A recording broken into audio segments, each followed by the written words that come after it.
नमस्ते। UP TET की तैयारी में लगे हैं? तो आज हम एक ऐसे टॉपिक की बात करेंगे जो सिर्फ यूपी टेट ही नहीं बल्कि हर टीचिंग एग्जाम में, समझ लीजिए, गेम चेंजर है। जी हाँ, हम बात कर रहे हैं चाइल्ड डेवलपमेंट और पेडागोजी की, यानी कि सीडीपी की। तो तैयार हो जाइए, हम सीडीपी को बिल्कुल जीरो से समझने वाले हैं, एकदम सिंपल भाषा में, ऐसा कि हर कॉन्सेप्ट ना सीधे दिमाग में फिट हो जाएगा। तो सबसे पहला सवाल, आखिर ये सीडीपी भला क्या है? कई लोग इसे एक पहेली की तरह देखते हैं। तो चलिए आज इस पहेली को सुलझाते हैं और इसकी एकदम बेसिक बातों को समझते हैं। देखो, बहुत सिंपल है। सीडीपी ना दो शब्दों का खेल है। पहला, चाइल्ड डेवलपमेंट, मतलब बच्चे का पूरा विकास। सिर्फ हाइट वेट नहीं, बल्कि उसका दिमाग कैसे काम करता है, वो दूसरों से कैसे मिलता जुलता है, उसकी फीलिंग्स, सब कुछ। ठीक। और दूसरा शब्द है पेडागोजी। ये फैंसी सा शब्द है, पर इसका मतलब है पढ़ाने का सही तरीका, वो कला। तो दोनों को मिला दें तो क्या बना? सीडीपी, यानी बच्चे के विकास को समझो और फिर उसे सिखाने का बेस्ट तरीका अपनाओ। सिंपल। अच्छा, अब एक ऐसी चीज पर आते हैं जहां बहुत लोग कंफ्यूज होते हैं। ग्रोथ और डेवलपमेंट, क्या ये दोनों एक ही हैं? नहीं, बिल्कुल नहीं। देखिए, ग्रोथ मतलब वृद्धि, जिसे आप नाप सकते हैं। बच्चे की हाइट कितनी बढ़ी, वजन कितना बढ़ा, ये सब ग्रोथ है, जिसे आप इंच टेप और वेटिंग मशीन से पता कर सकते हैं। पर डेवलपमेंट यानी विकास, वो अलग है। वो है बच्चे के स्किल्स में सुधार, उसकी सोच कितनी बेहतर हुई, उसका बिहेवियर कैसा है।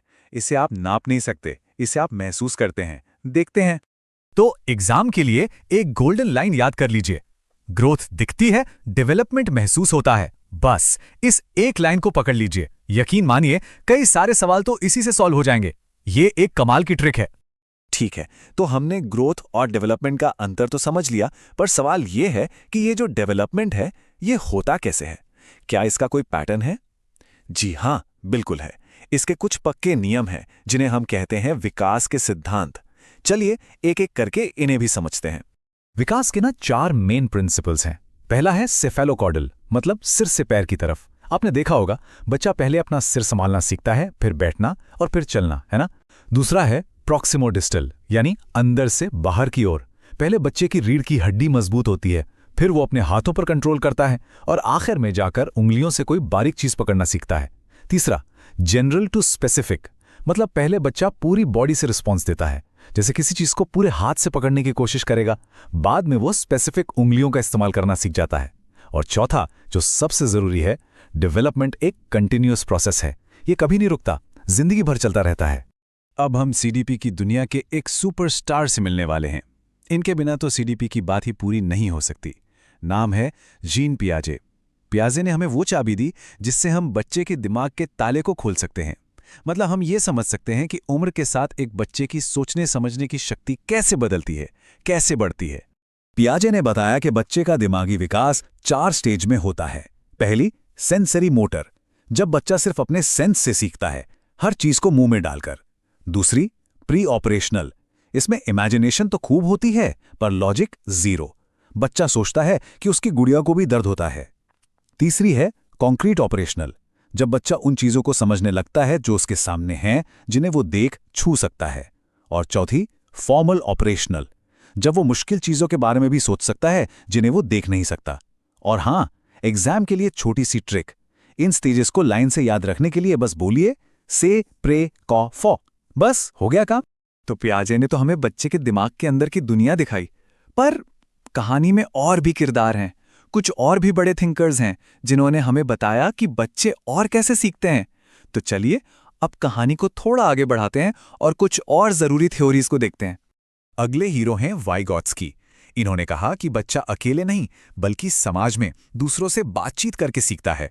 इन्होंने 2 बड़े ही मजेदार कॉन्सेप्ट दिए। पहला, जेडीपी, मतलब जोन ऑफ प्रॉक्सिमल डेवलपमेंट। ये वो दायरा है जहां बच्चा कोई काम किसी की थोड़ी सी मदद से कर सकता है, जैसे साइकिल चलाना सीखना। अकेले नहीं हो पा रहा, पर पापा ने पीछे से पकड़ा तो चला लिया।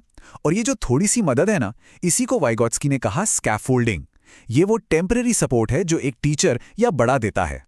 इसके बाद आते हैं कोहिलबर्ग, जिन्होंने बताया कि बच्चे की सही गलत की समझ कैसे विकसित होती है। इन्होंने 3 लेवल बताए। पहला, प्री कन्वेंशनल, यहां नैतिकता का मतलब है मुझे क्या मिलेगा। बच्चा अच्छा काम इसलिए करता है ताकि उसे टॉफी मिले, डांट नहीं। दूसरा, कन्वेंशनल। यहां नैतिकता का मतलब है लोग क्या कहेंगे, समाज के नियम फॉलो करना ही सही है। और तीसरा, पोस्ट कन्वेंशनल।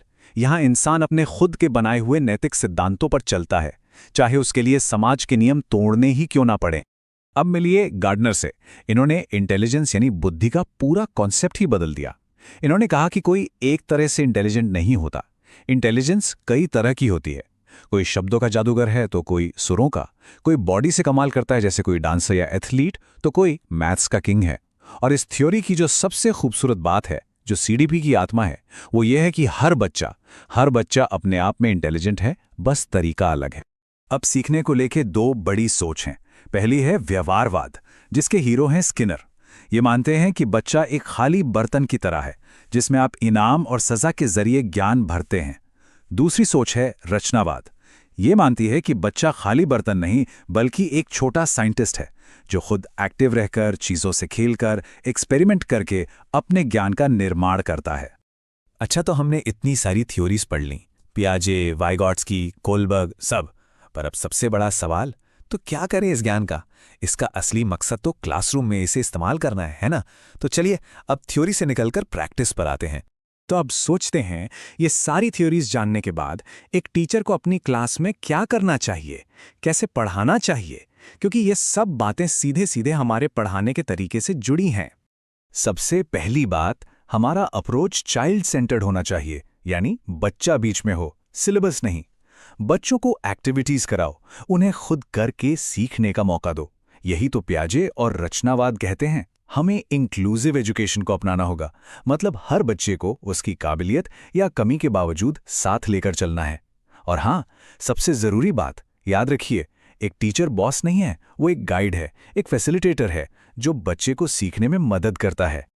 और हाँ, एग्जाम के लिए कुछ और हॉट टॉपिक्स हैं जिन्हें बिल्कुल मत छोड़िएगा, जैसे कि इंडिविजुअल डिफरेंसेस, यानी हर बच्चा अलग क्यों है। इंक्लूसिव एजुकेशन, ये तो बहुत जरूरी है।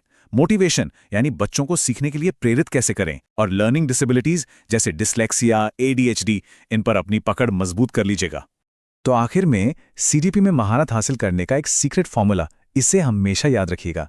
CDP equals concept plus logic plus real life example. बस, ये रटने वाला सब्जेक्ट है ही नहीं, ये तो बच्चों को समझने का सब्जेक्ट है। जिस दिन आपने बच्चे को समझ लिया ना, उस दिन टीचिंग आपके लिए दुनिया का सबसे आसान और मजेदार काम बन जाएगा। उम्मीद है सीडीपी का ये पूरा सफर आपके लिए फायदेमंद रहा होगा। अगर हाँ, तो इस जानकारी को अपने दोस्तों के साथ शेयर जरूर करें। और हाँ, कमेंट्स में बताइए कि अगला कौन सा टॉपिक आप इतने ही आसान तरीके से समझना चाहते हैं। मिलते हैं बहुत जल्द अगले सेशन में।